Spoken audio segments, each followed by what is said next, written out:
let's get down to business, guys. Patch 10.1 is announced. Let's take a look. And it has a lot of interesting things.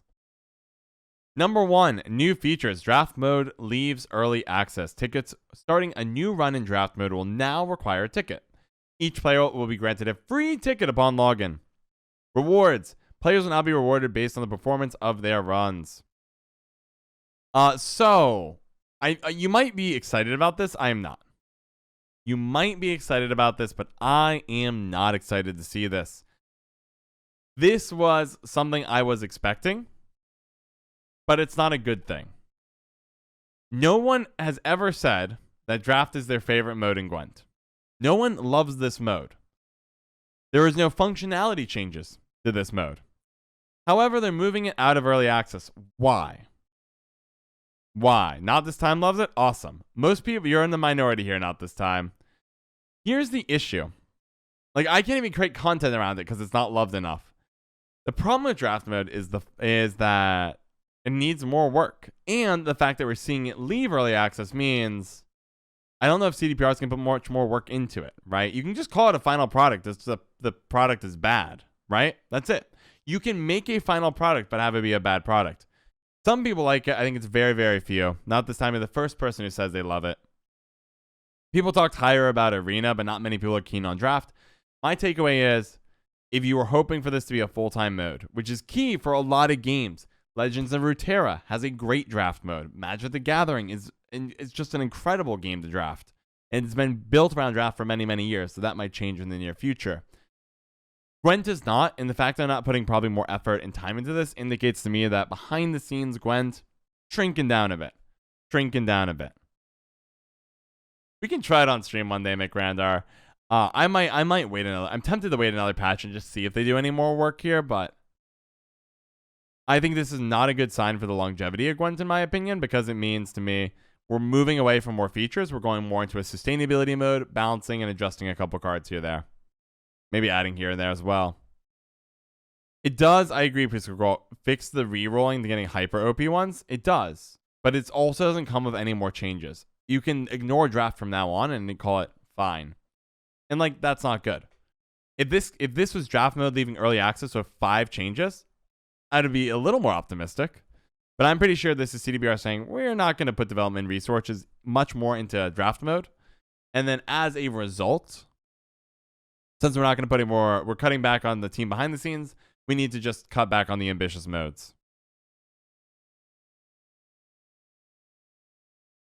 If ladder Gwent ranked first, what game would you put second? I would put seasonal, specifically Patience as a Virtue, as number 2. Most people don't like seasonal. Most people just play Gwent for ranked or casual. That's it. Nothing else. Because that's all the game really offers. Let's be really real. Very few people play seasonal, based on the polling I've done. And no one plays draft, based on my understanding. But I'm glad Not This Time. But even Not This Time, you're going to lose your love of sick combos, because now you have to play tickets to get the draft. And Kustiki, good to see you here. And Bungalow, good to see you here. Yes, you're in the minority there, Freaky Bone X, right? When I think about growing Gwent, one of the ways to grow it is offer more modes that appeal to more players. This does not strike me as CDPR trying to build out additional modes that people will get excited about. I also only play certain seasonals, Miss J. Carrying on. Do I think Gwent is dying? We're not getting the point across. Am I not getting? You are getting the point there, messed up. I think Gwent is in like a life support phase. You just kind of keep it going. It's nice. You're not losing any money, but it's not making you much. So it's so negligible that you just let it be. And that, from the financial report, not really calling out Gwent as a good thing, but rather saying they're optimizing the team and seeing things that are in up and coming features leaving this mode without really being done. You know, that's like alarm bells. I think what you're going to see is more Gwent. Gwent will continue to have cards. It'll continue to exist. It will not be growing as a player base. You'll see a slow but steady decline over time because I don't think they're putting more resources into this. Scourge more new players. Newbies trying out new cards and combos. Change resources. My design. I don't know about that. Pretty much no one played draft. I think Not This Time because you like it. You're exaggerating it a bit mentally. But when I do polling, it's like less than 20% of people play draft in my experience. But I agree with your conclusion, though. I think you have the right conclusion. Wrong supporting evidence. I think your conclusion of new players not joining the game or being turned off from it is right. And what I'd say is it's because there's less offered. Draft mode is not going to be ever completed and as great as like Arena or what other people remember fondly about it. Rather, they're going to put in standby, not looking to pick up those players because I don't think Gwent is in a growing stage anymore. It's life support, and when the player base drops to a certain amount, it gets axed. I don't think CDBR makes enough to justify it. That's my opinion. So I agree with your conclusion, not this time. A little bit different reasoning. I want to go further here. Changes. This one is so hot, guys. So hot. Initiative change to trigger this ability if you haven't used an order this turn. It's over, guys. It's over. I can make Regis decks. Yes. Okay, so why does this matter? I can find Aglais and I can find Regises off of Royal Decrees. So if the card I want to build with initiative is on the bottom of my deck, I'm good. Scorch, another great example. There aren't that many cards of initiative. I didn't even think of the last one. It's Scorch, Igni, Regis, and what? What's the last card of initiative, Miss J? Regardless, it doesn't matter. Because now we can actually do it. Oh, Blizzard? Psh. So this is so big. It's unbelievable.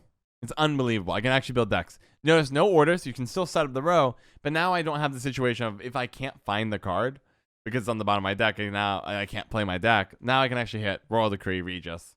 Go wild. Expect a lot of fun, guys. I love Igni. I love Regis now. I've always liked them, but they were always gated by a really bad version of this. Love this fix. Moving along, Fisher King power from 5 to 6. Cool. I actually don't mind this at all. It's a meme card. It helps me do cool stuff in other factions that are not Nilfgaard because Nilfgaard has Blightmaker and such. But honestly, this can replace Blightmaker in certain decks as well. Really like the Fisher King change. Knicker's provision cost change from 8 to 7 and Roach power change 3 to 4. Hyperthin looking hot. Lippy looking good. Those are both substantial and meaningful changes. Keep an eye out for them. Because honestly, Roach at 4 is really strong. Knickers at 7 is massive. Knickers is a jerk of a card. Keep an eye here. Keep an eye here. Do we think Syndicate fee as order counts for purposes of initiative? I would guess yes. I think fee and order probably go hand in hand. It might not. I imagine charges also count as order. I think if you click on a card... Oh, really? Well, we're going to see. We'll have to test it. I imagine it does, or else I'm going to do some crazy Syndicate stuff. And if charges don't count as order, then I can do crazy Northern Realm stuff. Regardless, we're going to do some fun stuff. Carrying on. Let's head down to monsters here. Morntart got a huge buff. 7 provision, 4 armor. Oh, yeah, baby. Yeah, Johnny. Johnny wants a Morntart. Delicious. Relic Morntart. Oh, baby. We can see it. I mean, I used to run a Morntart deck. But now, are we cooking with this thing? Oh, baby. Going to the kitchen. Yes, I like the notes so far, Exoskeleton. It's a good note. Next, card rework. Effectively removing a worthless card and giving it cool stuff. Old, and you'll see more of this in the future, guys, because it allows you to reuse arts on cards that people don't use and make them into something fun. Old Spear Tip Asleep power chain. It's now a 6 for 6 of 2 armor, and its ability is after 3 turns, summon Old Spear Tip from your deck to this row and increase its base power by 6. That's right, 18 Giga Chad Old Spear Tip coming out from the deck, looking real hot. Then it banishes itself, which is fine, right? You kind of move the 6 onto the Old Spear Tip. Now Ozzy's looking like, ooh, oh boy. 18-point meal, an 18-point all-you-can-eat buffet. By all means, please, pardon me. Banish self. If Old Spear Tip sleep takes damage, you can summon Old Spear Tip, but it's not going to get the 6 bonus. Interesting, right? That's a super cool card. So it's a tutor. It's so sick. Thinning, it's tutoring, it's cool. I don't know if it's good, but I like it. Only thing I wish about it is it had Veil instead of armor, but I'll take it. The armor is actually kind of nice in the sense of if I want to damage Old Spear Tip asleep by not killing it, but just deal some damage to it, armor, or if my opponent tries to, the armor makes the removal worse. I don't know. I really like it. I realize I really like Old Spear Tip asleep. Thompson bribery has always existed, and can't do anything about that. Witch's Sabbath buff also, kind of, you don't want to get this one back, but the Old Spear Tip coming out and then getting ready for another round is a buff. I agree, and it comes out stronger. I don't know. I think Aussie is what comes to mind here. What a cool card. I really like it. It's beautiful. Freaking majestic. Pumped. I'm pumped. Pugo into a sleep. Pugo deals 3, right? Does Pugo deal 3? Yeah, you can do Pugo into a sleep. Pull out the other one from your deck. Ooh, that is hot. That is that is hot. I'm loving it. I'm loving it. I'm loving it. Do you know what I'm not loving? CDPR. What the heck? Really? None? Really? Really? Really? Like, really? None? Nothing? You can think of anything to do with Skellige? Like, nada? I'm not even in the game right now. You can think of anything, though? I would go in the game and, like, point out to some, like, absurd common. Just, like, okay. I don't know what to say. SK is perfect, don't you know? No, it's not. There's, like, this is awesome. This is not. Take a crappy card nobody uses and just rework it. I don't care about the bounce changes, Durant. I don't care about the bounce changes. What I care about is give me something interesting. Okay, I'm loading. I wasn't going to even load up the game because I forgot to. I'm loading up the game. Give me a moment. I'm not going to cut this from the VOD when I upload to YouTube either. Coldwell Bluff could be accomplished early season. I could do that. I could do it. But YouTube hates Coldwell Bluff. Yeah, YouTube people. You guys all hate it. Somebody was like, John, are you washed up? Because you don't know, all you play is Coldwell Bluff. To which I was like, no, somebody offered me $10 a bluff. When you take $10 a bluff, I would do $10 a bluff. All right, give me a moment. We are loading up Gwent right now. I'm going to have to adjust it. I'm not cutting it. You can skip ahead by 30 seconds if you're on the YouTube fam. And let's keep going. Ulrich's Relics. All right, here we go. You can hear it loading. Let me get it up because I just want to show you, like, how easy this is. This is not hard. This is an easy fix. All right. Rerolling some quests because why not? Cool. You high roll the quest. There's a bunch of contracts I need to get, but I will ignore them for the moment. It's not even on the right screen. Let me get this all into the right screen. You know what? Screw the audio. We can keep it going. Okay. We can do this. There's like a whole art to booting it up. I didn't have to boot it up today because I already know what deck I'm playing. We've been working on it yesterday and the stream crashed. Great. Okay, look. Let's pop in the Gwent. Let's play the game of Skellige. Faction. Skellige. Pick any of the arts. So let's just play a game. How many cards can I go from bottom up? Top down's pretty, like, all these are much more well built. Bottom up before I find the worthless one. Fine. There you go. How many of us have ever seen this card played? Rework the Armor Smith. Why not make it into a warrior card instead? What do we got? You're fine. You're okay. Somebody like, who plays the Moon Pirate Captain? You have a whole pirate theme going on right now. Give them another bronze. Why not have some fun? This isn't hard. You see it being played in draft mode? Well, that doesn't count. All right, let's go up to the mid-tier golds. When do we find the worthless gold? Oh, why don't we look at like Drog and like Yona? At least you can buff them by one, right? No harm, no foul. Let's go find the truly worthless. They might not have a truly worthless one. Oh, actually. The art's incredible. Why not do something more interesting with it? Brave XC, welcome to the Plain Talk family. Glad you're here. We were already thinking about reworking this some last patch, making it a 6/6 that was floated for a bit. This could be better as well. Love the premium for it too. Like, the premiums are awesome on some of these. You could, let's see, you can make the Bloodthirst effect here more interesting. You could do literally anything.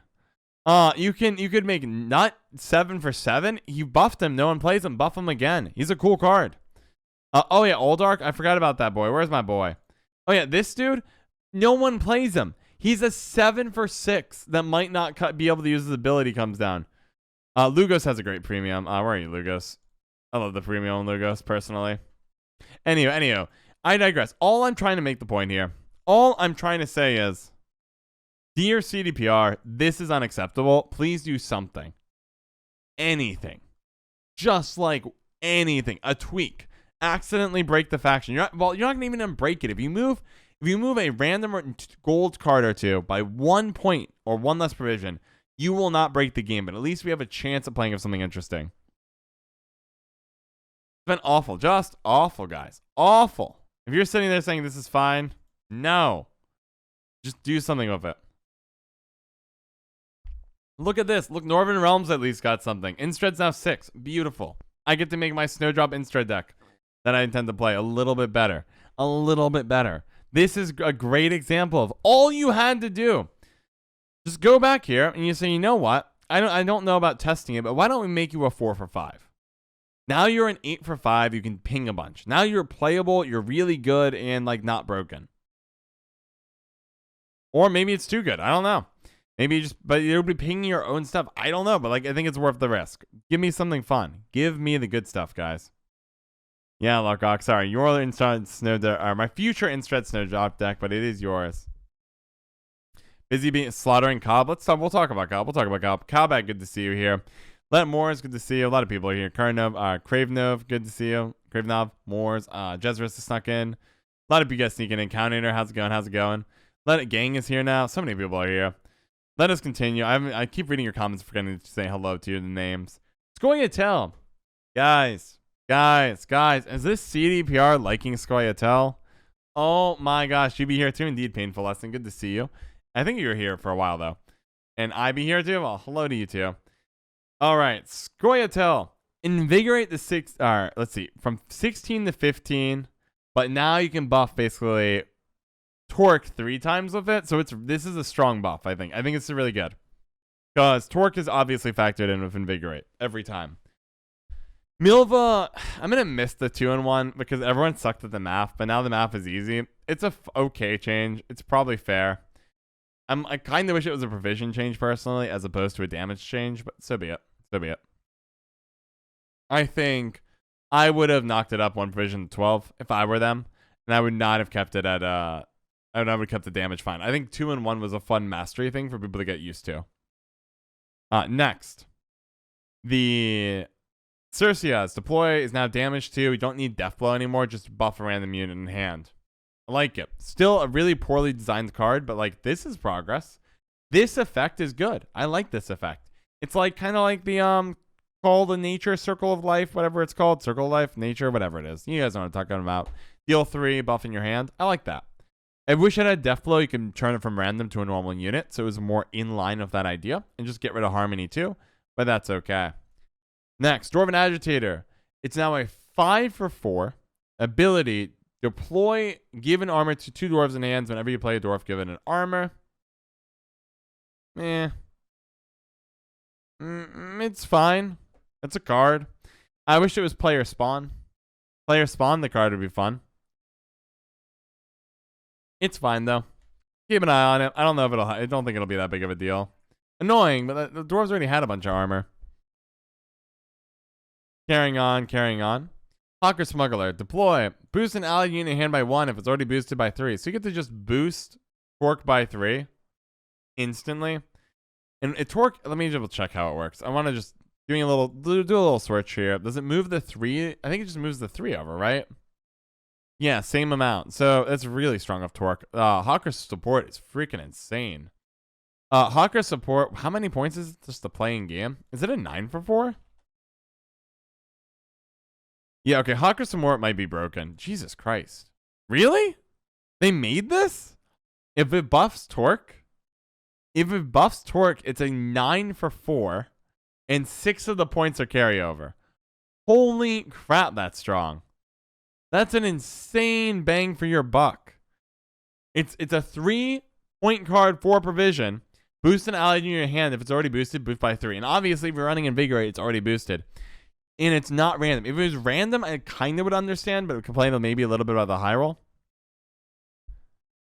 Because it's Hawker Smuggler is the buff per turn. Hawker support is just a useless bronze nobody uses. The 3 for 4. It's a 3 for 4, guys. Jesus, that's insane. That is absolutely wild, guys. Yeah, wow. That's insane. Also, yeah, Morris has a good point. If it buffs Aglais, it's more than, no, not 11, it's 12 Morris. It's 3 on Torque, 3, and then 6, because it's 6, there's 9, 12, it's 12, not 11, it's 12. It can be a 12 for 4. The best bronze card in the game on paper. If handbuff even has okay cards, and in my experience it does, That might be the best bronze card in the game. The only thing that competes with this is Mage Assassin. They're the two best bronze cards in the game, not close. Jeez, and Mage Assassin might be better because it's flexible and tactical decision in other Nilfgaard decks, but this, if handbuff is good, oh my gosh. All right, sorry, not Hawker Support, yeah. Let's see. And then Saboteur, nerfing some of my creative decks, is taking this terrible ability. Anyways, is Saboteur even good? Does anyone even care about that card? Is that just like a 3... Wait, really? Boo. This ability is not interesting, CDPR. Get rid of this and keep the old version of this. Buff an elf by 2 in your hand. At least it was kind of interesting of Flynadale. This is a bad change. This is bad. This ability is worthless in its current state. Carpa Demon Soul, welcome to the Play and Talk fam. Glad you're here. Well, check out the gaming channel. That's what we're doing right now. The YouTube link's there. Hooked up by Miss J. Welcome aboard. Yeah, this ability should have been cut. There's nothing interesting of this unless you give me like a 4 or 5 payoff here. But this, like the old Hawker, like the ability to buff a elf or a dwarf in hand, like dwarf was agitator, was much cooler. But Hawker Smuggler is coming in. It's like, well, we're getting promoted. We're getting promoted. No, Saboteur was, when you play it, I think it was range locked or melee locked, and it was buff an elf in your hand by 2. So you could buff up Phil Evangel. The Phil Evangel could get better Scoia'tael spells, which is nice. If Nilfgaard copies, which card? Are you talking this one or this one? Which card? But I think... Wow. Let's see. What's Hawker Support? Hawker Support right now is a 3 for 4 with this ability here. Hawker Support got a new ability, and then Saboteur got Hawker Support's old ability here. No. Yeah. Hawker. So this, guys, we'll go to the game. Guys. I'm going to pop over to Gwent. Here we go. Here's how it works. The elf. We have to do elf to start here. Well, this support right now is melee boost an elf in your hand by 2. This is going to be taking the ability from Hawker Support. Hawker Support. I am blind because I've literally trained my eyes to gloss over the card. Where are you? Oh, no, it's a human, right? So that's the buff. Human. Scoia'tael. Hawker Support is a 3 for 4 boost an allied unit by 1. Even give control an artifact and give it 3 instead. This goes onto the elf. And then it gets this insane ability, boost a unit in your hand by effectively 3 as long as it's boosted, which it'll definitely be. And it's of choice too, not random. And then on the Hawker Smuggler, which I think people might confuse it with, is the 4 for 6 that buffs randomly every turn. Meaning you get to run double humans, which is crazy. And also more humans for Harmony, just calling it out. Harmony got a little buff here. Yep, DeBorge calling it as well. I agree with that take. Wow. This thing, freaking insane. All right, enough about Scoia'tael. I can't believe they actually got like good stuff. I'm like not used to that. The CDBR, so did they like bring in a new team? Still think Smuggler should be 5. Accountinator? I agree. I think that's a good read. I think I also agree Smuggler should probably be 5. I think the Smuggler 5 seems really reasonable. How can you know that this card was a trash? How do you know? The Hawker Support's going to be insane. It was previously trash. Carry on. Vlad. Is Miss J blackmailing Vlad? It wouldn't surprise me. Nilfgaard. On top of the buffs to Roach and Knickers, Rienz is now going to 6 because that's what this game needed. Vilgefort's Renegade is the more interesting buff here. Hyperthin is looking like it's going to be pretty busted. Pixie was taken. Welcome, by the way. And thanks for the follow. I saw you followed before the stream today. So welcome aboard. Glad to see you in the chat. Rienz is like, this is not, I don't like this buff. Spessie's been doing some real work of Hyperthin on the ladder recently. So I'm like, I'm not looking forward to seeing this here. I think it's a little bit much. This, though. An all-you-can-eat assimilate buffet. Now, this is this is not a small buff. Okay, let's go check out Tourney Shamler, guys. Get the Tourney. Give me a Tourney. Let me explain how this card, how busted this card is now. 6. So it's an 11 for 6 when you're playing against Nilfgaard in the form of damage. So your opponent might copy it if you're playing against Nilfgaard. It also just gets an awesome ability if you copy a bunch of stuff. This card is looking pretty darn good, guys. Pretty darn good. I really like what I'm seeing here. I'm liking what's being picked up. I'm picking up what's being laid down. Expect some tourney shammer coming to a YouTube channel near you. Carrying forward, but this card actually looks pretty decent now at that price. Vilgefortz Renegade. That's interesting. Renegade is catching my eye. 8's a big jump. I could see this being put in decks because it does have the ability to yoink into, like, really trade aggressively on provisions while simultaneously setting up your plays, which is neat. Maybe Imperial Practitioner will be the broken card I always believed it was, but have been proven wrong so far. We will see. We'll see. Keep an eye on this. Keep an eye on this. Mop spam. We could do some mop spam. That's true. Let us go down to Syndicate. Syndicate here. Syndicate's getting buffs left and right, card reworks, and all of the cool stuff. All of the cool stuff. 13 provisions, maybe. We see Ardell seeing some play of like Vilgefortz Renegade, and I got kind of the same vibe in terms of, yes, Ardell is about bouncing a unit and kind of getting a pseudo +1. Vilgefortz Renegade, though, achieves a pseudo +1 by getting rid of your worst card in hand and getting your opponent's best, while now being 8 points, which is a sizable amount. So keep that in mind. We'll see. I would not necessarily write this one off yet. 8 is a bit. Anytime I see something buffed twice, it's kind of a game changer. One buff doesn't necessarily break a card. When you do 2 or 3 buffs at a time, things go from left, like, night to day. Like, imagine in the game right now, how often. Let's go to the game. Like, to try to like symbolize this, Maxi used to be one of the worst cards in the game. It was a 6 for 6. Now it's one of the better cards in the game. It's a 6 for 5, right? And you are more likely to make a mistake when bouncing something if you do 2 changes at once. And if you want to imagine what that would look like, doing 2 changes at once, let's just pick a card. Like, would Ox see play as an 8 for 6? And the answer is maybe. Because Ox was already seeing a little bit of play this last patch, and you give him an 8 for 6, all of a sudden it's like, whoa, this might actually be runnable. Would you see potentially, like, imagine Xavier going to an 8 to 6. That'd be one of the most busted cards in the game. You would see much more Syrian if he was a 7 for 6. If you do those buffs, it's interesting. It's interesting. Careful, just don't underestimate anytime anything goes up by 2. And Turnus, Shamlar, and Vilgefortz Renegade both going to. Careful there. Let us take a look here. Let us take a look. Fabian Hale. Provision cost changed from 8 to 7. That's right, baby. Fabian's going to 7. Is it good enough to see play? I have no idea. The card's weird. I have no idea. Probably still bad, but I'm not sure. Now, Ignatius Hale going this tribute from 9 to 7. I respect that a lot more. That's interesting. This one seems mildly playable. Keep an eye here. King of Beggars, though. I'm kind of skimming down to King of Beggars. Yeah, Hypertheal actually might be back. We'll see. King of Beggars. Power changed from 4 to 3. So nerf the power. Provision up 2. So it's a triple nerf. Triple nerfs is what they had to do to take Vi and take it from tier 1, break the game, to reasonable. So King of Beggars was way out of power line. This makes a lot of sense. But the counter change caught me off guard, guys. It's now very similar to Sunset Wanderer, and I'm wondering if it's better. Doesn't start in your opening hand, though you can break on a mulligan. The counter change, though, gives it 12 points effectively. So it's really 15 points now, as opposed to where it was previously 13. And you went up 2 provision.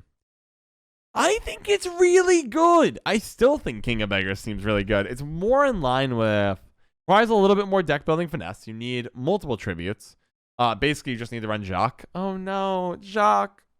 Or Professor. We have to run the Professor. Woe is life. Though ideally, Professor has a pretty crap deploy. But the thing is, Syndicate's not really starving for like good tributes. Syndicate's tributes are actually really strong. Let's go ahead and take a little walk through memory lane.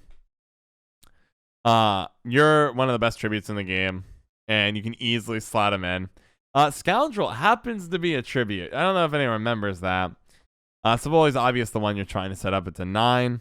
You can also go Azar and Salamander, which is conveniently 12 points.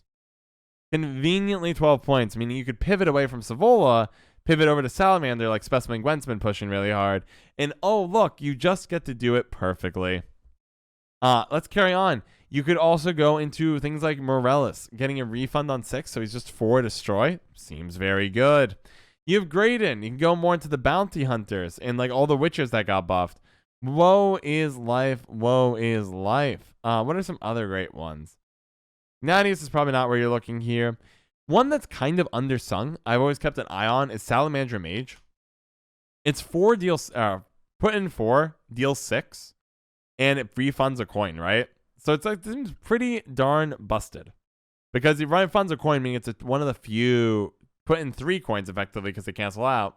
3 coins, deal 6. It's a 2 spender. There's only 2 spenders in the game, are Geller and Philippa, but people forget Salamander Mage is a 2 spender and an engine, which is pretty darn terrifying. Keep an eye. I've been waiting for this card to like show up one day, and maybe this the show up. The Adrenaline, don't focus on it. It's a 2-for-1 spender. That's what matters here. But honestly, what's catching my eye? Azar and the Mander. Azar and the Mander. That might be the future of Cobb. Keep an eye there. The Vola is not a broken card. It's Cobb. And the question is, what's the best way to break Cobb? And now it might be Salamander or Azar. Calling it out, calling it out. Could also see some kind of King of Beggars bounty deck with Jacques in it as well, and Savola. Octavia Hale. Major buffs. So people can stop begging me. Can stop begging me here about making Octavia Hale deck, because now it's a 6-for-6, much more reasonable for a tutor, and has a spending ability that allows witch hunters, if they don't have a target to buff or hit, which is a problem for the deck if we run into unit lists, now they can actually just boost themselves. Beautiful, beautiful, beautiful, beautiful. And it's 6, so it's still really hard to remove. Incredible, love it, good bang for the buck. I don't know if it's broken, it might not even see play, but it's a step in the right direction, step in the right direction. It might have to become a 5-for-5 to actually see play. We'll see. But now, and also specifically allied witch hunters, more reward for running witch hunters, which I love. Speaking of the hunters of the witches, that's right, baby.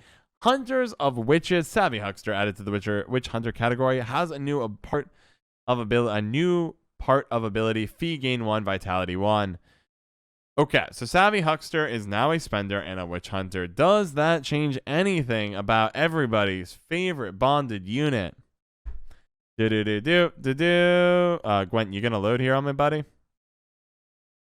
No, you're not gonna load. We're gonna be in the abyss.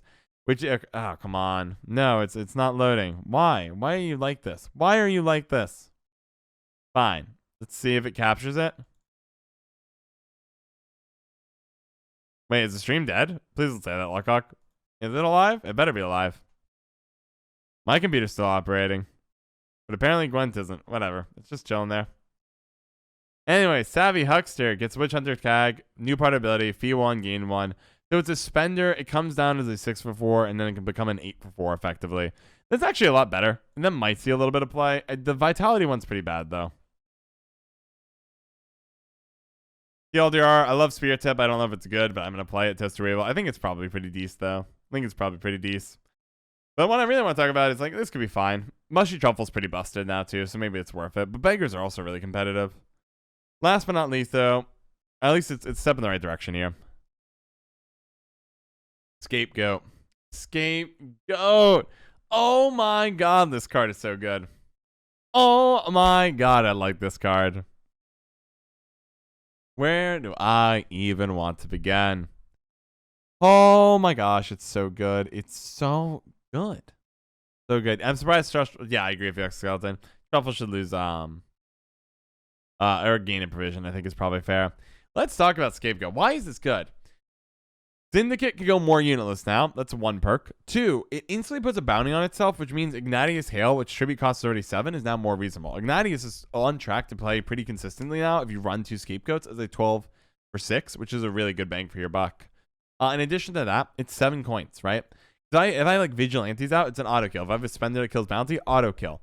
And like those are all really good. It's 7 coins, which means if you compare it to like Pickpocket, it's the same thing except better. This whole patch is like, guys, CDBR. It's CDBR is like coming in like, we need to buff something, but we just got rid of the old design team. We brought in a new head. What faction does the new head like? And Vlad sits there, and Vlad, hands are like this. He's like, I do not like the Skellige, but those Syndicate, I like them. And they're like, all right, we're buffing the Syndicate. We're buffing the Syndicate. All right, King of Beggars, we're gonna do a red herring nerf. That's right, we're gonna do a red herring nerf. We're gonna nerf the power down and change the cost. We're just gonna casually increase the counter up to 12, which is perfect for Azar and Salamander. Red herring, red herring. What else we're going to do? Then we're going to do, boom, pseudo distraction. 1, 2, 3, 4, 5 witch hunter buffs. That's right, baby, witch hunter buffs. We're going to give them a witch hunter that's pickpocket at 4. That's right, pickpocket at 4. On top of that, it's going to be a disloyal unit. You can run less stuff in your deck, more spells, more crimes, more damage. Beautiful. Ignatius is now just going to be a 12 for 6. The tributes are 7, but now you get to run 2 scapegoats, 5. You get to run Professor, 4. And now you just need to run 3 bounty cards. You probably can manage that. That's right. Or that's just insane. I didn't even hold the right number of fingers. It's just insane. And anyways, I just think that Syndicate is making off like a bandit. Scoia'tael's making off like a bandit. And maybe, just maybe in this situation, guys, the time for the Syndicate and Scoia'tael have come, and Skellige is going to be forgotten forever. Maybe the new head of Gwent, new future of factions. That's what I'm calling. That's my conclusion here. That's the takeaway here. Shout out to McRandar, Surname81, Ahmed Ali, and Winston for being such awesome and excellent patrons on Patreon.